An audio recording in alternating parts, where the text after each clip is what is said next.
வணக்கம். சற்று முன் வெளியான முக்கிய அறிவிப்பின்படி கொட்டி தீர்க்க போகும் கனமழை, மக்களே பாதுகாப்பாக இருங்கள். கிழக்கு திசை காற்றின் வேக மாறுபாடு காரணமாக தமிழகத்தில் இன்று முதல் அடுத்த 7 நாட்களுக்கு பரவலாக கனமழை பெய்யக்கூடும் என சென்னை வானிலை மையம் தற்போது புதிய எச்சரிக்கை அறிவிப்பை வெளியிட்டுள்ளது. இதில் குறிப்பாக எந்தெந்த தேதிகளில் எந்தெந்த மாவட்டங்களில் கனமழை பெய்யக்கூடும் என்பதை பற்றி தான் நம்ம வீடியோல பார்க்க போறோம். சோ வீடியோவை ஸ்கிப் பண்ணாம பாருங்க. வீடியோக்குள்ள போறதுக்கு முன்னாடி இந்த வீடியோக்கு ஒரு லைக் பட்டனை பிரஸ் பண்ணிக்கோங்க. வாங்க வீடியோக்குள்ள போகலாம். இலங்கை கடலோர பகுதிகளுக்கு அப்பால் உள்ள தென்மேற்கு வங்கக்கடல் பகுதியின் மேல் ஒரு கிழக்கு திசை வளிமண்டல அலை நிலவுகிறது. இதன் காரணமாக இன்று வட தமிழக கடலோர மாவட்டங்களில் ஒரு சில இடங்களிலும், புதுவை மற்றும் காரைக்கால் பகுதிகளிலும், ஏனைய தமிழகத்தில் ஒரு இடங்களிலும் இடி மின்னலுடன் கூடிய லேசானது முதல் மிதமான மழை பெய்யக்கூடும்.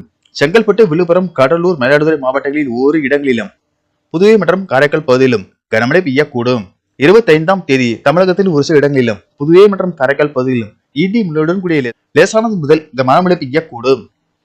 செங்கல்பட்டு, திருவண்ணாமலை, சேலம், நாமக்கல், கள்ளக்குறிச்சி, விழுப்புரம், கடலூர், தஞ்சாவூர், ராமநாதபுரம் மாவட்டங்களில் ஒரு இடங்களிலும் மற்றும் புதுவையிலும் கனமழை பெய்யக்கூடும்.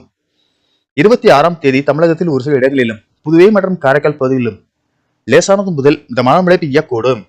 27ஆம் தேதி முதல் 30ஆம் தேதி வரை தமிழகம், புதுவை மற்றும் காரைக்கால் பகுதிகளில் வறண்ட வானிலை நிலவக்கூடும். 24 முதல் 26ஆம் தேதி வரை தமிழகம், புதுவை மற்றும் காரைக்கால் பகுதிகளில் குறைந்தபட்ச வெப்பநிலை ஒரு இடங்களில் 2 முதல் 3 டிகிரி செல்சியஸ் இயல்பை விட அதிகமாக இருக்கக்கூடும்.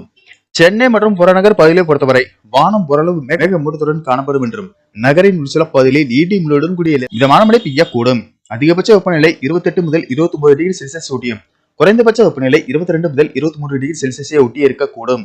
மீனவர்களுக்கான எச்சரிக்கையின்படி தமிழக கடலோர பகுதிகள், மன்னார் வளைகுடா மற்றும் குமரிக்கடல் பகுதிகளில் சூறாவளி காற்று மணிக்கு 40 முதல் 50 கிலோமீட்டர் வேகத்திலும், இடையிடையே 60 கிலோமீட்டர் வேகத்திலும் வீசக்கூடும் என்பதால் இந்த பகுதிகளுக்கு மீனவர்கள் செல்ல வேண்டாம் என்று அறிவுறுத்தப்படுகிறார்கள்.